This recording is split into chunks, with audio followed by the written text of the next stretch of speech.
ഇനി നമുക്ക് പഠിക്കാനുള്ളത് മാഫിൻ സിൻഡ്രം ആണ്. ഇതിലൊരു group of signs and symptoms ആണ് ഈ സിൻഡ്രത്തിൽ കാണിക്കുന്നത്.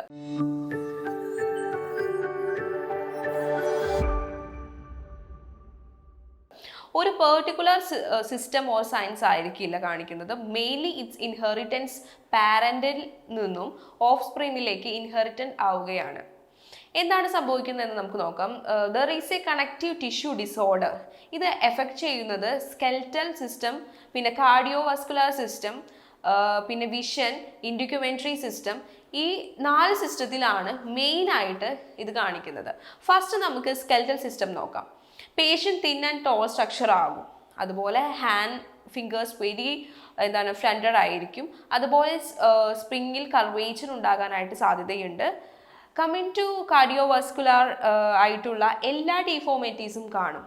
അയോട്ടിക് വാൾവിൽ എന്തെങ്കിലും പ്രോബ്ലംസ് ഒക്കെ ഉണ്ടാകാനായിട്ട് സാധ്യതയുണ്ട്.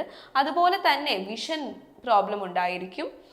ലാസ്റ്റ് ഇൻഡ്യൂക്യുമെന്ററി സിസ്റ്റത്തിലും പ്രോബ്ലം കാണാനായിട്ട് സാധിക്കും. പിന്നെ ഇൻ്റർവെൻഷൻസ് എന്തൊക്കെയാണെന്ന് നോക്കാം. സിംറ്റമാറ്റിക് ആയിട്ട് എന്താണോ വരുന്നത് അതനുസരിച്ചിട്ടുള്ള സർജറിയാണ് വരുന്നത്. സ്കെൽറ്റൽ സിസ്റ്റത്തിൽ സ്പൈനിൻ്റെ കർവേച്ചർ ഉണ്ടായിരിക്കും. അപ്പോൾ നമുക്ക് അവരെ എഡ്യൂക്കേറ്റ് ചെയ്യണം. അത്ലറ്റിക് കോമ്പറ്റീഷൻസ്, സ്പോർട്സ് ഒക്കെ അവോയ്ഡ് ചെയ്യാനായിട്ട്. അപ്പോൾ ഇതാണ് നമ്മൾ സ്കെൽറ്റൽ സിസ്റ്റത്തിൽ കാണുന്നത്.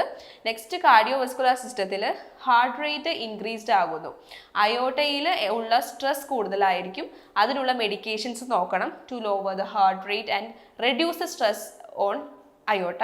പിന്നെ വരുന്നത് എൻഡോകാർഡിയറ്റ്സ്, അതായത് ഇൻഫെക്ഷൻസ് ഉണ്ടാകാനുള്ള സാധ്യത കൂടുതലാണ്.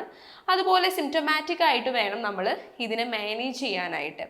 ഇനി നെക്സ്റ്റ് ഉള്ളത് വിഷൻ റെഗുലർ ആയിട്ടുള്ള ചെക്കപ്പ് ചെയ്യുക. അപ്പോൾ ഇതൊക്കെയാണ് ഇതിൽ ഡിസ്കസ് ചെയ്യാനുള്ളത്.